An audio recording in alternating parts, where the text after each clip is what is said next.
اب جناب سخت ترین آیات آ رہی ہیں. یہ آیات اس امت کے بھی شرک کو کھول کے بیان کریں گی.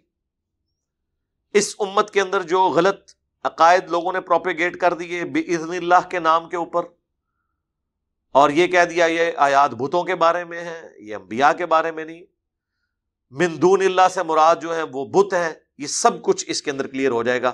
سورۃ المائدہ کی آیت نمبر 75 اور 76. مل مسیح ابن مریم الا رسول، دیکھو عیسیٰ ابن مریم تو نہیں تھے مگر ایک رسول.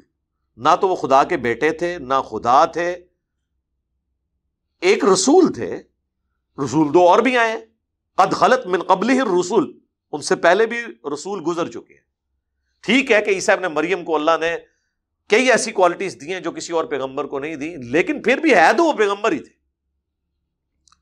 وَأُمُّهُ صِدِّيقَةٌ، اور اس میں بھی کوئی شک نہیں ہے کہ ان کی ماں راست باز عورت تھی، صدیقہ تھی.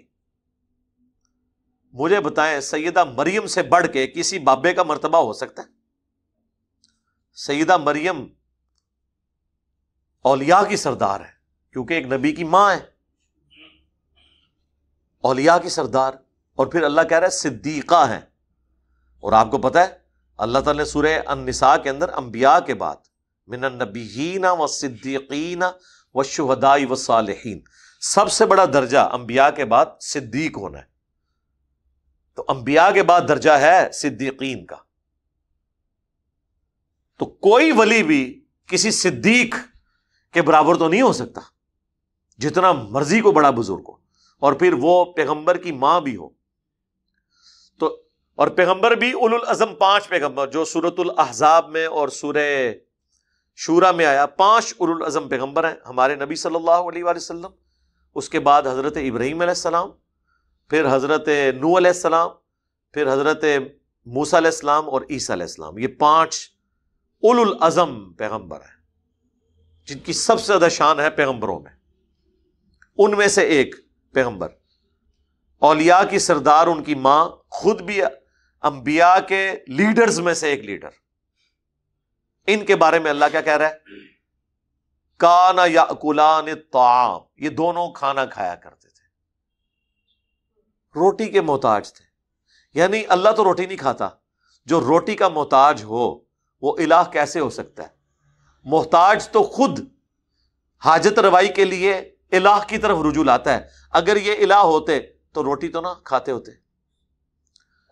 مجھے بتائیں یہ وہ مثال ہے جو ایک انٹلیکچوئل کو بھی سمجھ آ جائے اور ایک ان پڑھ بندے کو بھی سمجھ آ جائے. آج بھی آپ کرسچن سے جا کے بات کر سکتے ہیں، بتاؤ کہ فلاں ہستی جن کے بارے میں تم یہ کچھ کلیم کر رہے ہو، عیسیٰ ابن مریم، کیا وہ روٹی کھاتے تھے؟ کیا انہوں نے ماں کا دودھ پیا تھا؟ تو اگر وہ خدا تھے تو ان چیزوں کے محتاج کیوں تھے؟ آج کے بھی آپ بزرگ دیکھ لیں، ایسی ایسی مرغن غذائیں کھاتے ہیں کہ آپ کو تو کبھی کبھار ہی وہ نصیب ہوتی ہیں. اور جن پرانوں کے بارے میں یہ کہتے ہیں نا کہ اتنے سال تک کچھ نہیں کھایا، جھوٹ بولتے ہیں. ساتھ یہ بھی کہنا چاہیے اتنے سال تک انہوں نے پیشاب بھی نہیں کیا، وہ بھی کہتے ہیں، لیکن وہ سالوں میں نہیں ہے، وہ دنوں کی بات کرتے ہیں. یا پھر کہتے ہیں اتنے سال پتے کھائے. پتے کیوں کھانے رہنے؟ یعنی پتیاں دے محتاج سن، یہی مطلب ہوا نا، پتے اسی لیے کھائے نا، محتاج تھے نا. جب حضرت عیسیٰ ابن مریم کھانا کھانے کے محتاج ہیں تو بابوں کو ہم نہیں کہہ سکتے پتوں کے محتاج تھے، پتے کھاتے رہے.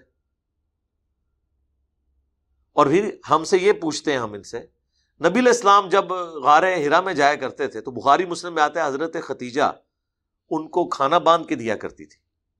تو حضور تو وہاں بھوکے نہیں رہتے تھے، کھانا ساتھ لے کے جاتے تھے کیونکہ بیسک نیڈ ہے. پھر بخاری مسلم میں آتا ہے سعد ابن ابی وقاص کہتے ہیں جب ہم شعب ابی طالب کے اندر 3 سال کے لیے قید کیا گیا تو ہم پتے اور چمڑے کھاتے تھے، اور ہمیں یعنی ٹوائلٹ جاتے تھے تو جس طرح بکریاں مینگنیاں کرتی ہیں نا، یہ ہماری حالت ہوئی ہوئی تھی، کھانے کو ہے ہی نہیں تھا.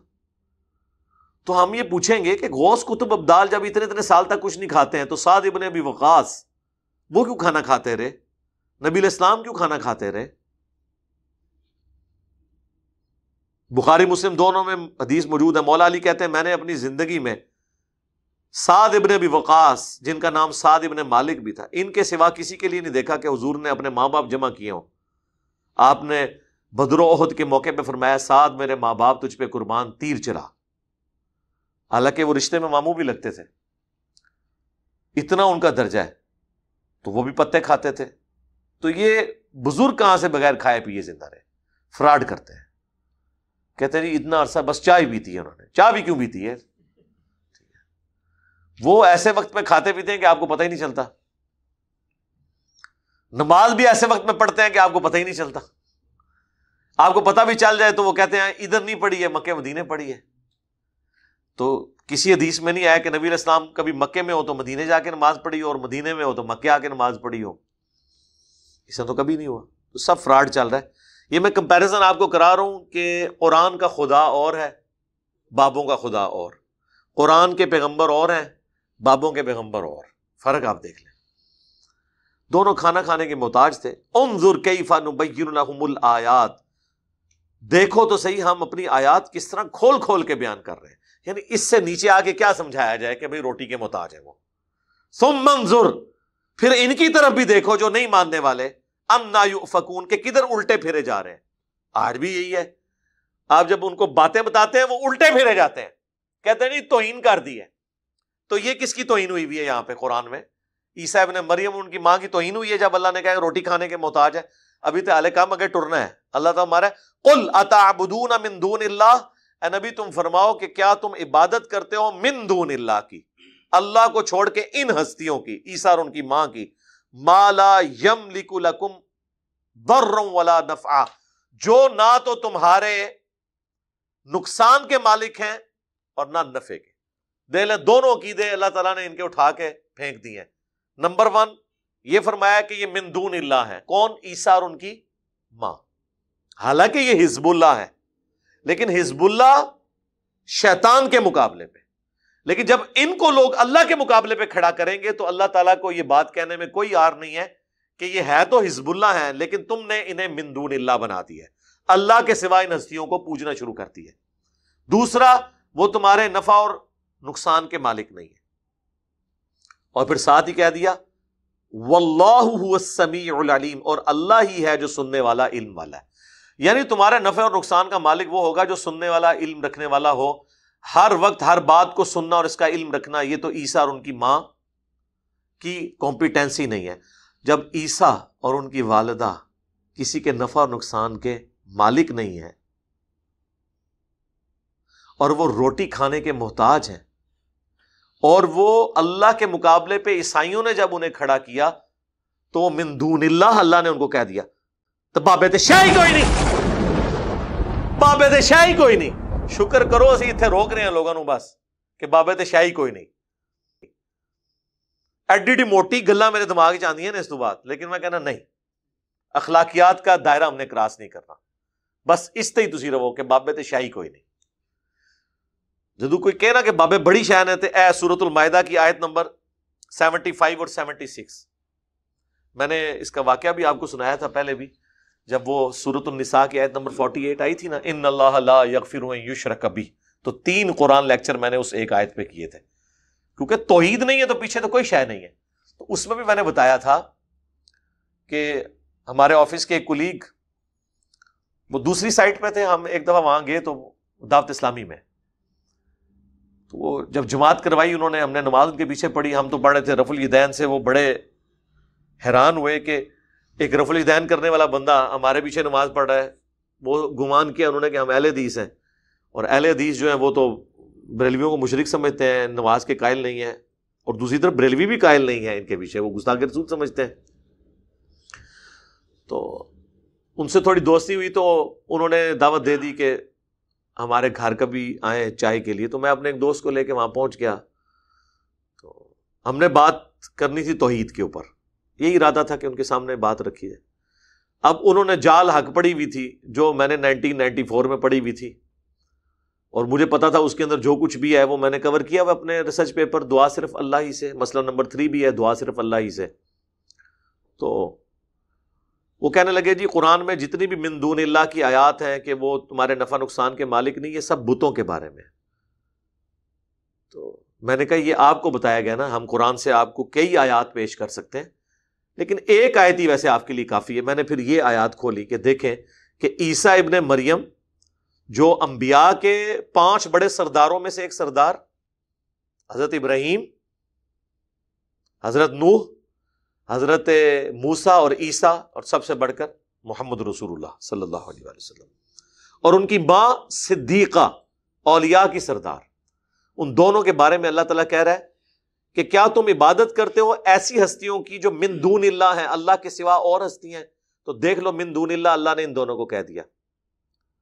اب ایک مسئلہ تو اس کا حل ہو گیا, لیکن وہ بات ماننے والے تو نہیں ہوتے, وہ کہتے ہیں جی ٹھیک ہے من دون اللہ یہ, لیکن اصل میں دیکھیں ہم کوئی اولیاء اللہ کی عبادت تو نہیں کر رہے. عیسائی تو چونکہ عبادت کرتے تھے نا حضرت عیسیٰ کی, ان کو رب کہتے تھے. ہم تو شیخ عبد القادر جیلانی کو رب نہیں مانتے, ہم نے تو ان کی عبادت نہیں کی, ہم تو اللہ کی عبادت کرتے ہیں, لہٰذا ہم پہ آپ یہ فٹ نہ کریں. میں نے کہا جی آدھی تو فٹ ہو گئی نا, کہ انہوں نے کہا چونکہ ہم عبادت نہیں کرتے لہٰذا شیخ عبد القادر جیلانی من دون اللہ نہیں ہے. میں نے کہا جی بالکل ایگری, لیکن اگر ان کی عبادت ہو رہی ہو پھر من دون اللہ ہے, کہتے ہیں ہاں. تو میں نے کہا عبادت ہو رہی ہے کیونکہ آپ ان کو مدد کے لیے پکارتے ہیں, اور قرآن کے پہلے صفحے پہ لکھا ہے ایاک نعبد و ایاک نستعین, اے اللہ عبادت بھی تیری کرتے ہیں اور دعا بھی تجھ سے. ایک تو ظاہری اسباب ہے, وہ تو آپ کافر سے بھی لے لیں, وَتَعَاوَنُوا عَلَى الْبِرِّ وَالتَّقْوَى وَلَا تَعَاوَنُوا عَلَى الْإِثْمِ وَالْعُدْوَانِ. لیکن ایک یہ ہے کہ وہ تو آپ فرشتے سے بھی مدد نہیں مانگ سکتے. بارش برسانے کی ڈیوٹی فرشتوں کے پاس ہے, لیکن بارش آپ اللہ سے مانگیں گے, فرشتوں سے مانگیں گے تو مشرک ہو جائیں گے. اور عبادت کے اندر دعا شامل تھی, پھر بھی اللہ نے الگ سے ذکر کیا, ضرورت کوئی نہیں تھی ذکر کرنے کی, لیکن اللہ کو پتا تھا زیادہ شرک اس میں آنا ہے, ایاک نعبد و ایاک نستعین. کیونکہ ابو داؤد میں, ترمذی میں, نسائی میں حدیث موجود ہے الدعاء هو العبادہ, دعا ہی عبادت ہے. پھر حضور نے اپنی بات کی دلیل میں آیت پڑھی سورۃ المؤمن, جسے سورہ غافر کہتے ہیں, آیت نمبر 60, ادعونی استجب لکم, اے میرے بندو مجھ سے مانگو میں تمہاری دعا کو قبول کروں گا. ان الذین یستکبرون عن عبادتی, بے شک جو لوگ مجھ سے دعا کرنے میں, عبادت میں تکبر کرتے ہیں, میں انہیں ذلیل و خوار کر کے جہنم میں داخل کروں گا. اللہ نے دعا نہ کرنے کو کہا کہ عبادت سے تکبر ہے, تو دعا کیا ہوئی؟ عبادت. تو لہٰذا شیخ عبد القادر جیلانی سے کوئی دعا کرے گا تو گویا وہ ان کی عبادت کر رہا ہے. اور دوسری بات, یہاں پہ اللہ تعالیٰ نے صرف ان کی عبادت کو کنڈیم نہیں کیا, بلکہ کہا ما لا یملک لکم ضرا ولا نفعا. عیسیٰ اور ان کی ماں نہ تو تمہارے کسی نفع کے مالک ہیں نہ نقصان کے. تو عبادت تو رہ گیا بعد کی بات. اللہ کہہ رہا ہے عیسیٰ اور ان کی ماں مشکل کشا نہیں ہے. تو اگر عیسیٰ ابن مریم اور ان کی ماں مشکل کشا نہیں ہے تو بابد شاہی کوئی نہیں, بابد شاہی کوئی نہیں. یا مانو کہ عبد القادر جیلانی کا مرتبہ حضرت عیسیٰ سے زیادہ ہے. وہ عیسیٰ ابن مریم جو مردوں کو اللہ کے اذن سے زندہ کر دیتے تھے, اتنا بڑا معجزہ کسی پیغمبر کو نہیں دیا گیا, بغیر باپ کے پیدا ہوئے. ویسے تو آپ کو کہانیاں کراتے ہیں کہ بھی سارے انبیاء کے معجزات جمع کر کے نبی علیہ السلام کو دیے گئے, تو میں ان سے سمپل پوچھتا ہوں کہ یہ جو معجزہ ہے کہ بغیر باپ کے پیدا ہوئے, یہ تو ہمارے نبی کا معجزہ نہیں ہے. اوورآل ان کا مرتبہ زیادہ ہے, لیکن یہ کہانی نہ کرایا کریں آپ, یہ آپ کی کہانی ہو جائے گی. باقی تو ہر معجزہ آپ جھوٹا بنا لیں گے, وہ جھوٹا واقعہ بھی بنایا ہوا ہے حضرت جابر کے بیٹوں کو زندہ کرنے والا, چلیں ہم اس کے پر قرآن میں نفی ہے کہ معجزہ کوئی زندہ نہیں کیا, لیکن چلیں یہ معجزہ آپ کیسے ثابت کریں گے بغیر باپ کے پیدا ہونا؟ ہمارے تو نبی کا نام ہے محمد ابن عبداللہ, حضرت عیسیٰ کا نام ہے عیسیٰ ابن مریم, کیونکہ ان کا باپ کوئی نہیں تھا, ورنہ تو باپ کی طرف بچے کو منسوب کیا جاتا ہے. پھر کیا کریں گے؟ حضرت آدم کے لیے تو آپ پلی لے لیں گے کہ چونکہ وہ پہلے انسان تھے اس لیے یہ ہوا, عیسیٰ ابن مریم کا کیا کریں گے؟ تو یہ کہانیاں نہ کروایا کریں, آپ کے گھاٹے فٹ ہو جائیں گے. تو میں نے کہا یہاں تو ان کے مشکل کشا ہونے کی بھی نفی کی گئی ہے. تو اس کے بعد وہ لاجواب ہو گئے, بات انہوں نے مانی نہیں لیکن ڈیفینسو موڈ میں چلے گئے. وہ مانتے اس لیے نہیں ہے کہ وہ یہ سمجھتے ہیں کہ اگر ہم نے یہ بات مان لی نا تو ہمارے بزرگوں کو یہ باتیں کیوں نہیں سمجھ آئی ہیں جو اس کو سمجھ آ گئی ہیں. تو میرے بھائی یہی تو بات کرتے تھے یہودی بھی کہ عیسیٰ ابن مریم جو باتیں کر رہے ہیں, حضرت عیسیٰ ابن مریم تو نوجوان تھے, ان کے بابے تو اتنے بوڑھے تھے یہودیوں کے علماء, اور وہ جا کے ان کو چیلنج کرتے تھے یروشلم کے اندر بیت المقدس میں جا کے ان کے خطبات آپ دیکھیں، وہ تو بلکہ ایران والوں نے تو ایک فلم پوری بنا دی ہے جس میں عیسیٰ ابن مریم نے جب علماء یہود سے جا کے گفتگو کرنی شروع کی ہے، وہ آپ دیکھیں تو صحیح کتنی زبردست گفتگو کرتے ہیں، اور اینڈ پہ وہ ان کو قتل کرنے کے لیے وہ چڑھ دوڑتے ہیں ان پہ، وہ تو پھر اللہ تعالیٰ ان کو ان کی نظروں کے سامنے سے غائب کر دیتا ہے۔ یار بابے کیڈی زریلی چیز نے، نبی بھی آ جائے نا یہ کہتے ہیں نہیں اسی اپنے بابے نو لے کے چلنا ہے۔ سب سے بڑی رکاوٹ جو ہے نا انبیاء کی دعوت حق کے سامنے بھی وہ بابے ہوتے ہیں۔ بابوں کو ہٹائے بغیر آپ انبیاء کی دعوت کر ہی نہیں سکتے۔ یار نبی جب خود موجود تھے اس وقت بابے جو ہے رکاوٹ بنے ہوئے تھے، آج تو نبی کی بھی ہمیں حمایت حاصل نہیں ہے، ٹھیک ہے، بغیر نبی کے ہیں، ان کی تعلیمات ہمارے ساتھ ہیں، تو ہمیں اب زیادہ زور لگانا پڑے گا بابوں کو ہٹانے کے لیے۔ بابوں کو ہٹانا یہ ضروری ہے، اس کے بغیر آپ انبیاء تک پہنچا نہیں سکتے، لوگوں کو ان کی تعلیمات تک پہنچا نہیں سکتے۔ بابا لیس کرنا ضروری ہے جی۔ تم کون سے اسلام کی بات کر رہے ہو؟ صدیوں سے وہ گھاس کھا رہے تھے وہ سارے لوگ بیٹھ کے۔ تو جو آپ کو آپ کے اسلاف سے ہٹا رہا ہے اور یہ کہہ کے کہ میں بابوں کو نہیں مانتا، اس کا مطلب وہ نیا بابا بن کے نئے بابی پن کی بنیاد رکھ رہا ہے۔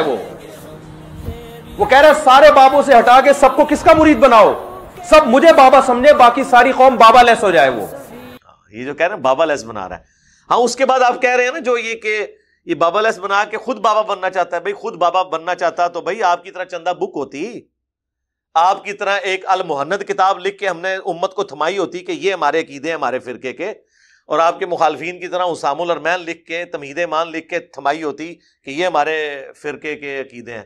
ہم نے تو کوئی ایسا کام نہیں کیا، نہ کوئی مسجد بنائی، نہ کوئی مدرسہ، نہ کوئی چندہ بک، نہ کوئی کتاب لکھی۔ ریسرچ پیپرز بھی لکھے ہیں تو وہ ان کتابوں کے ریفرنس کے ساتھ لکھے ہیں، اذکار کارڈ بھی، اور کہ آپ خود پڑھ لیں۔ آپ کے بزرگوں میں تو ریفرنس ہوتے ہی نہیں ہے۔ المحنت میں جتنے انہوں نے عقیدے لکھے ہیں قرآن و حدیث کے تو دلائل دیے ہی کوئی نہیں ہوئے، وہ دلیل انہوں نے یہ ہے کہ بعد میں 25 بندوں نے سائن کر دیے۔ تو اسی لیے انہوں نے فرمایا نا کہ جی میں نے پڑھی نہیں ہوئی تھی لیکن مجھے یقین ہے کہ اتنے بڑے بڑے علماء جس طرح یقین کریں، آپ کو یہ یقین ہے کہ اتنے بڑے بڑے علماء غلط کام نہیں کر سکتے، اس سے زیادہ ہمیں یہ یقین ہے کہ اگر علماء کے سائن ہوئے ہوئے نا پھر قرآن حدیث کو نیچے ہونے لگا ہو دیش پھر یہ مطلب ہے کہ انہیں پنجی مولوی پانے پہ انہیں پنجی والے نہیں تھے، مولوی پا کے نا ان قرآن حدیث دا جڑا نا ویٹیج پورا کیتا جائے، ٹھیک ہے نا۔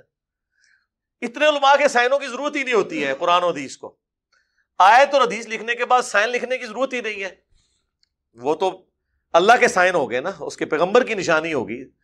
آیت بھی سائن کو کہتے ہیں، نشانی۔ قرآن کی آیات اللہ کے سائن ہے، اللہ کی نشانی ہے۔ احادیث رسول اللہ صلی اللہ علیہ وسلم کے سائن ہے، ان کی نشانی ہے، تو ضرورت ہی نہیں پڑتی کہ مرنے سے پہلے اے مسلمان کر لے اس پہ غور، کتابوں کا خدا اور ہے، بابوں کا خدا اور فرقوں کی دکانیں بند، the damage has been done، اور بابے تے شے ہی کوئی نہیں، کوئی شے نہیں۔ یقین کرو یہ اتنی بار بولا ہے کہ اب مجھے تھوڑا تھوڑا بابوں پہ ترس آنا شروع ہو گیا۔ اللہ تعالیٰ سے دعا ہے جو حق بات میں نے کہی اللہ تعالیٰ ہمارے دلوں میں راسخ فرمائے، اگر جذبات میں میرے منہ سے کوئی غلط بات نکل گئی تو اللہ تعالیٰ ہمارے دلوں سے محو کر دے، اسے دھو دے، معاف بھی فرما دے، ہمیں کتاب و سنت کی تعلیمات پر عمل کر کے دوسرے بھائیوں تک پہنچانے کی توفیق عطا فرمائے۔ سبحانک اللہم و بحمدک اشہد ان لا الہ الا انت استغفرک و اتوب الیک وما علینا الا البلاغ المبین۔ جزاکم اللہ خیر۔